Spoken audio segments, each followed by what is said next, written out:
Hi friends, ನಮ್ಮ ಚಾನಲಿಗೆ ನಿಮಗೆಲ್ಲರಿಗೂ ಸ್ವಾಗತ. ಇಂದಿನ ವಿಡಿಯೋದಲ್ಲಿ ಚಿಕನ್ ಅನ್ನು ಹೇಗೆ ಸ್ವಚ್ಛವಾಗಿ ಮತ್ತು ಸರಿಯಾದ ರೀತಿಯಲ್ಲಿ ಕ್ಲೀನ್ ಮಾಡಬೇಕು ಎಂದು ಹಂತ ಹಂತವಾಗಿ ನೋಡೋಣ. ವಿಡಿಯೋವನ್ನು ಕೊನೆಯವರೆಗೂ ನೋಡಿ. ಮೊದಲು ಚಿಕನ್ನನ್ನು ಒಂದು ಪಾತ್ರೆಗೆ ಹಾಕಿ ನಂತರ ತಣ್ಣನೆಯ ನೀರಿನಲ್ಲಿ ಚೆನ್ನಾಗಿ ತೊಳೆಯಿರಿ. ಇದರಿಂದ ಮೇಲಿರುವ ರಕ್ತದ ಕಲೆಗಳು ಮತ್ತು ಕಸ ಸ್ವಚ್ಛವಾಗುತ್ತದೆ. ಈಗ ಚಿಕನ್ನಲ್ಲಿ ಉಳಿದಿರುವ ಕೊಬ್ಬು, ಅನಗತ್ಯ ಚರ್ಮದ ಭಾಗಗಳು ಮತ್ತು ಸಣ್ಣ ಸಣ್ಣ ರೆಕ್ಕೆಗಳಿದ್ದರೆ ಅವುಗಳನ್ನು ತೆಗೆದುಹಾಕಿ. ಹೀಗೆ ಮಾಡಿದರೆ ಚಿಕನ್ ಚೆನ್ನಾಗಿ ಸ್ವಚ್ಛವಾಗುತ್ತದೆ. ಅದರ ನಂತರ ಸ್ವಲ್ಪ ಅರಿಶಿನ ಮತ್ತು ಉಪ್ಪು ಹಾಕಿ ಚೆನ್ನಾಗಿ ಹಚ್ಚಿ ಸುಮಾರು 5 ನಿಮಿಷ ಹಾಗೆಯೇ ಬಿಡಿ. ನಂತರ ಮತ್ತೊಮ್ಮೆ ಶುದ್ಧ ನೀರಿನಲ್ಲಿ ಚೆನ್ನಾಗಿ ತೊಳೆಯಿರಿ. ಇದರಿಂದ ಆ ಚಿಕನ್ನಲ್ಲಿರುವ ಸ್ಮೆಲ್ ಕೂಡ ಹೋಗುತ್ತದೆ. ಈಗ ನಿಮ್ಮ ಚಿಕನ್ ಅಡುಗೆಗೆ ಸಿದ್ಧವಾಗಿದೆ. ಚಿಕನ್ ಕ್ಲೀನ್ ಮಾಡಿದ ನಂತರ ಬಳಸಿದ ಚಾಕು, ಕಟ್ಟಿಂಗ್ ಬೋರ್ಡು, ಪಾತ್ರೆಗಳು ಮತ್ತು ಕೈಗಳನ್ನು ಚೆನ್ನಾಗಿ ತೊಳೆಯುವುದನ್ನು ಮರೆಯಬೇಡಿ.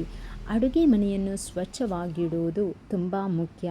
ಇನ್ನೊಂದು ಮುಖ್ಯವಾದ ವಿಷಯ ಸ್ನೇಹಿತರೆ, ನಮ್ಮ ಕಿಚನ್ ಮಾಡರ್ನ್ ಆಗಿರುವುದು ಮುಖ್ಯ ಅಲ್ಲ. ದುಬಾರಿ ಪಾತ್ರೆಗಳು ಅಥವಾ ಹೊಸ ಕಿಚನ್ ಸೆಟ್ಟುಗಳು ಇದ್ದರೆ ಮಾತ್ರ ಒಳ್ಳೆಯ ಅಡುಗೆ ಆಗುತ್ತದೆ ಎಂದು ಅರ್ಥವಲ್ಲ. ನಮ್ಮ ಕಿಚನ್ ಎಷ್ಟೇ ಹಳೆಯದಾಗಿರಲಿ, ನಮ್ಮ ಪಾತ್ರೆಗಳು ಎಷ್ಟೇ ಹಳೆಯದಾಗಿರಲಿ, ನಾವು ಅವುಗಳನ್ನು ಎಷ್ಟು ಸ್ವಚ್ಛವಾಗಿ ಇಟ್ಟುಕೊಳ್ಳುತ್ತೇವೆ ಎಂಬುದೇ ಮುಖ್ಯ. ನಾವು ಬಳಸುವ ಪ್ರತಿಯೊಂದು ಪಾತ್ರೆ, ಚಾಕು, ಕಟ್ಟಿಂಗ್ ಬೋರ್ಡು ಮತ್ತು ಅಡುಗೆ ಮಾಡುವ ಸ್ಥಳಗಳು ಯಾವಾಗಲೂ ಶುಚಿಯಾಗಿ ಇಟ್ಟುಕೊಳ್ಳಿ. ಸ್ವಚ್ಛತೆಯೇ ಆರೋಗ್ಯದ ಮೊದಲ ಹೆಜ್ಜೆ. ಸ್ವಚ್ಛವಾದ ಅಡುಗೆ ಮನೆಯಿಂದ ರುಚಿಕರವಾದ ಅಡುಗೆ ಮಾತ್ರವಲ್ಲ, ನಮ್ಮ ಕುಟುಂಬದ ಆರೋಗ್ಯವು ಸುರಕ್ಷಿತವಾಗಿರುತ್ತದೆ.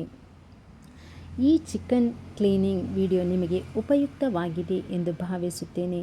ಇನ್ನು ಕೆಲವರು ಈ ಚಿಕನ್ ಕ್ಲೀನಿಂಗ್ ಮಾಡೋದು ದೊಡ್ಡ ವಿಷಯವಾ ಅಂತ ಕೇಳುವುದಾದರೆ ಹೇಳಲು ನಾನೊಂದು ಬಯಸುತ್ತೇನೆ. ಯಾಕಂದರೆ ಈಗಿನ ಕಾಲದಲ್ಲಿ ಹೆಚ್ಚಿನವರು ಕಿಚನ್ ಸೆಟ್ಟಿಂಗ್ಸ್ ಬಗ್ಗೆ ಯೋಚಿಸ್ತಾರೆ.